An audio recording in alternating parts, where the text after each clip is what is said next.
गाड़ देगा। आपके शौहर को नहीं पता इतना बड़ा पेट है आपकी बच्ची का? क्या आपके शौहर को नजर नहीं आया?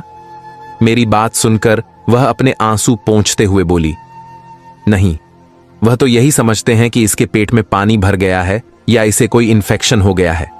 वैसे भी मेरी बच्ची बहुत नेक है, ये तो अपने मोहल्ले में कुरान पढ़ने जाती है। ना सिर्फ यह सब बच्चों से आगे है बल्कि दूसरे बच्चों को भी पढ़ाती है।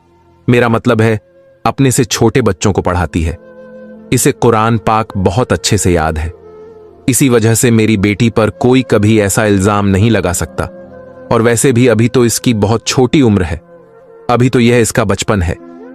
आप यह मत समझें कि मैं इसकी मां होकर इसकी तरफदारी कर रही हूं, बल्कि बात असल में यही है कि हमारे बच्चे बहुत नेक माहौल में रहते हैं, पलते बढ़ते भी बहुत अच्छे से हैं और उन्हें किसी चीज की कमी नहीं है। इसके तो स्कूल का माहौल भी बहुत अच्छा है, हर तरह की सहूलियत है। मेरी बच्ची के साथ ऐसा कोई मामला नहीं है, लेकिन बस क्या करें, जो अल्लाह की मर्जी। यह कहकर उस औरत ने सर झुका लिया तो मुझे उस पर शक होने लगा था। ऐसा तो हो ही नहीं सकता कि बिना किसी आदमी के, बिना किसी जुल्म और ज्यादती के यह बच्ची प्रेग्नेंट हो गई हो।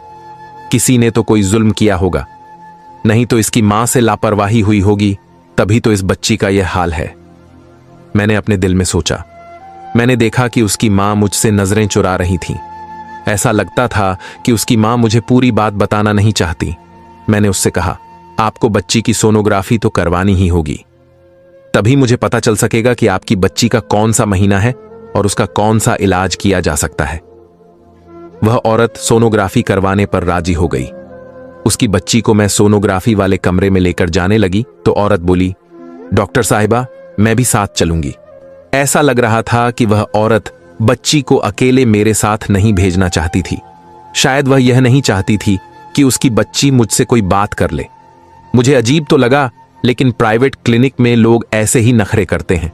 सरकारी हो तो लोग ज्यादा बात नहीं करते, डॉक्टर की हर बात को मानते हैं, लेकिन प्राइवेट क्लिनिक में कोई भी किसी की बात नहीं सुनता। खैर, ज्यादातर मरीज अपनी ही मर्जी मनवाते हैं और वह औरत भी अपनी बेटी के साथ सोनोग्राफी वाले कमरे में आना चाहती थी, तो मैंने उसे मना नहीं किया। वह मेरे साथ साथ कमरे में आ गई। मैं उसकी बेटी की सोनोग्राफी करने लगी तो वह भी स्क्रीन पर नजरें गाड़े बैठी देख रही थी। देखकर मुझसे बोली, क्या लगता है फिर आपको, कोई उम्मीद है? मेरा मतलब है कि क्या मेरी बेटी की इज्जत बच जाएगी? देखिए, आप इज्जत और बेइज्जत की बात तो ना ही करें तो अच्छा है। ये छोटी लड़की है और वैसे भी इसने जब कोई जुर्म किया नहीं, तो आप खामा